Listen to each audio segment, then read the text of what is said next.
வணக்கம் வணக்கம் டிக்டாக் தமிழ் உறவுகளே.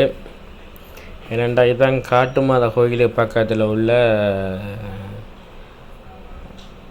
பழத்தோட்டம். டெண்டு இருக்குது. இதுதான் இந்த பெரிய பழத்தோட்டம். ரெண்டும் கிட்ட தான். ஒரு காரில் 3 நிமிஷம் வித்தியாசம் ஓட்டம் தான். இந்த லோகோவை பார்த்து வைங்கோ, கிட்ட வித்தியாசம் தான். அந்த அட்ரஸை நான் எழுதி விடுறேன்.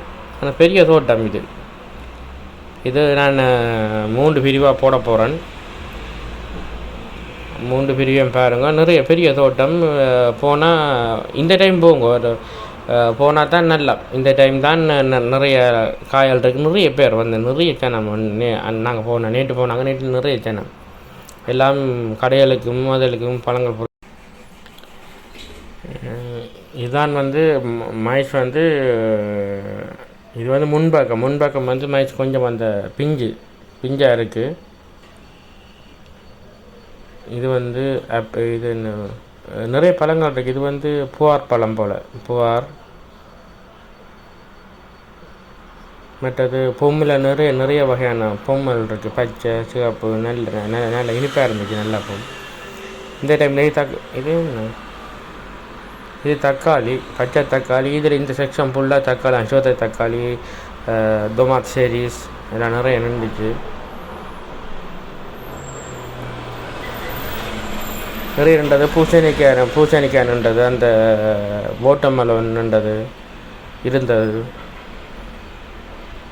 மற்றது இது என்ன பழம்?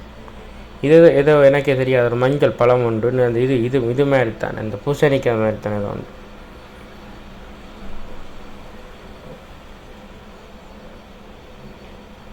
இந்த பழத்தின் பேர் தெரிஞ்சாக்கள் கமெண்ட்ஸில் சொல்லவும். என்னது?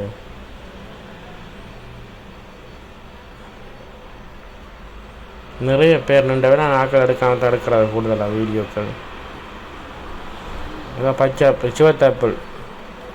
இது பிடிங்கி சாப்பிட்டு பார்த்தோம். இன்னும் டேஸ்ட்டாக நல்ல இனிப்பாக இருந்துச்சு.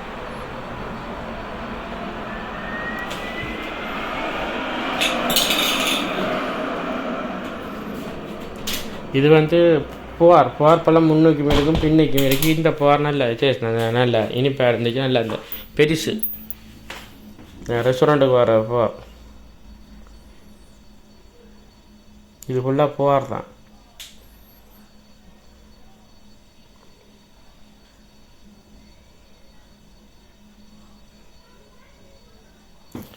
உள்ள ஒன்றை பண்ணுறதுக்கு காசு ஒன்றும் இல்லை. வேறைக்கு பழங்களுக்கு மட்டும் காசு.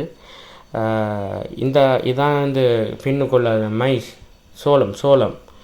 இதில் நிறைய சோளம் இருக்குது. நிறைய பிடிங்க நாங்கள்